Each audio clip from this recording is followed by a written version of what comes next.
राजेंद्र दर्शन channel पर आप सभी का एक बार फिर से स्वागत और अभिनंदन। आज हम चर्चा करेंगे राम नाम लेखन और राम नाम जप से संबंधित विभिन्न श्रद्धालुओं द्वारा समय समय पर उठाए जाने वाले प्रश्नों के विषय में। विगत दिनों एक सज्जन ने संपर्क किया और राम नाम लेखन से संबंधित जो सबसे ज़्यादा दुविधा परक सवाल किए जाते हैं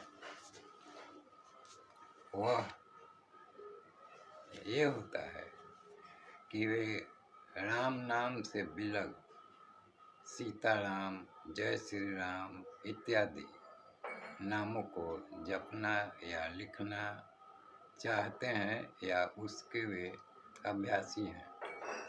तो इस संबंध में उनके मन में शंका उत्पन्न हो जाती है कि राम नाम की जगह सीताराम या जय श्री राम इत्यादि लिखें जपें कि नहीं।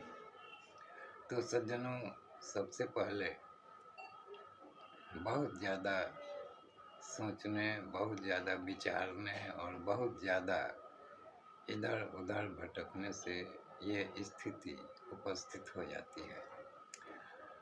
मैंने अपने वीडियोज में राम नाम की महत्ता के विषय में बताए हैं, तो मैं तो राम नाम जप या राम नाम लेखन की ही बात करता रहता हूँ, लेकिन अन्य नामों या अन्य मंत्रात्मक नामों जैसे जय श्री राम इत्यादि के विषय में कोई मनाही या नकारात्मकता मैं अपनी तरफ से नहीं प्रस्तुत कर सकता हूँ।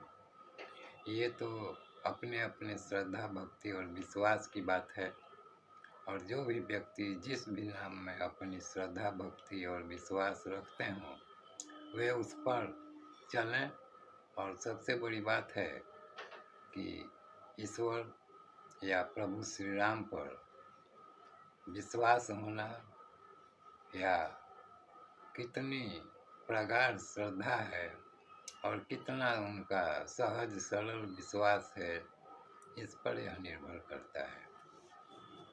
लेकिन अगर कोई निर्देश प्राप्त करना चाहता है तो मेरी तरफ से तो वीडियो में जो बातें बताई जाती हैं वह है राम नाम का लेखन या राम नाम का जप। उसके लिए मैंने अपनी तरफ से कुछ निर्धारित किए हैं कि 3-4 पन्ना या 5 पन्ना राम नाम लिखना चाहिए, या 2-3 माला या 4-5 माला राम नाम जपना चाहिए। इसके साथ ही मैंने विभिन्न मंत्रों के विषय में भी वीडियोज बनाए हैं। उन मंत्रों के विषय में उन वीडियोज में अच्छी प्रकार से वर्णित किया गया है।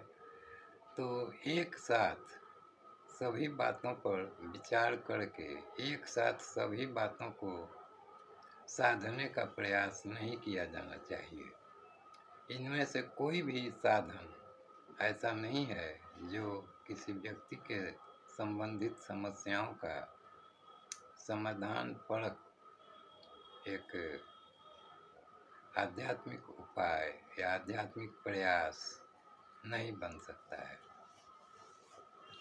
तो सज्जनों, राम नाम का लेखन करें, ये उनके लिए मैं फिर से बता रहा हूँ जिनके मन में हमेशा इस तरह के द्वंद्व उठते रहते हैं या अपने द्वारा किए जा रहे किसी भी भक्ति भाव के बारे में उनका दुविधा भाव या शंका उनके मन में उत्पन्न होता है।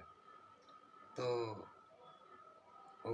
वे अपनी शंकाओं से मुक्त हो जाएं, दुविधाओं से बाहर आ जाएं और सिर्फ राम नाम लिखें, राम नाम जपें और अपनी समस्याओं के समाधान के लिए प्रभु श्री राम से प्रार्थना करें, श्री राम नाम महाराज से प्रार्थना करें और कुछ समय तक भक्ति भाव, श्रद्धा भाव और विश्वास भाव में आध्यात्मिक समय व्यतीत करने के बाद हर व्यक्ति को एक अपना उसका अपना अंतर्मन उसको निर्देशित करने लगता है कि उसे क्या करना चाहिए और क्या नहीं करना चाहिए। तो इसके अनुसार आप अपना निर्णय ले सकिए आपको क्या करना चाहिए और क्या नहीं करना चाहिए। और भी बहुत से सज्जनों के सांसारिक समस्याओं का अनुरोध रहता है कि उसका समाधान कैसे होगा इत्यादि।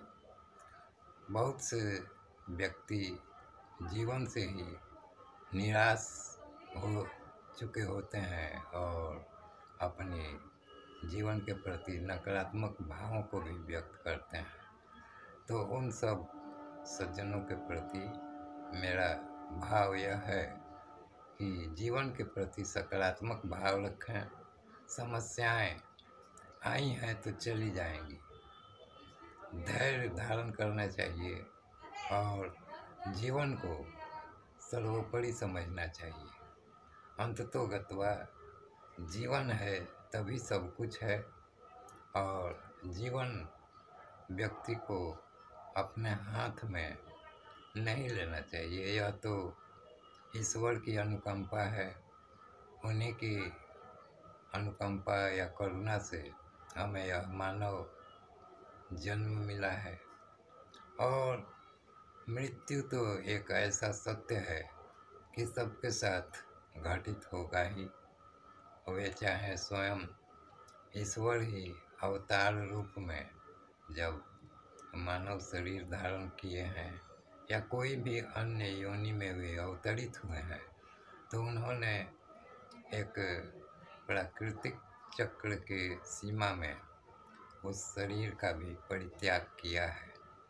और इस शरीर में बहुत काल तक अमर रहने का एक जो छद्म आकर्षण है, उसको अच्छी तरह से श्रद्धा भक्ति और विश्वास में, आध्यात्मिक चिंतन मनन में समय गुजारने के बाद समझ में आ जाता है कि इसकी अंततोगत्वा निरर्थकता क्या है।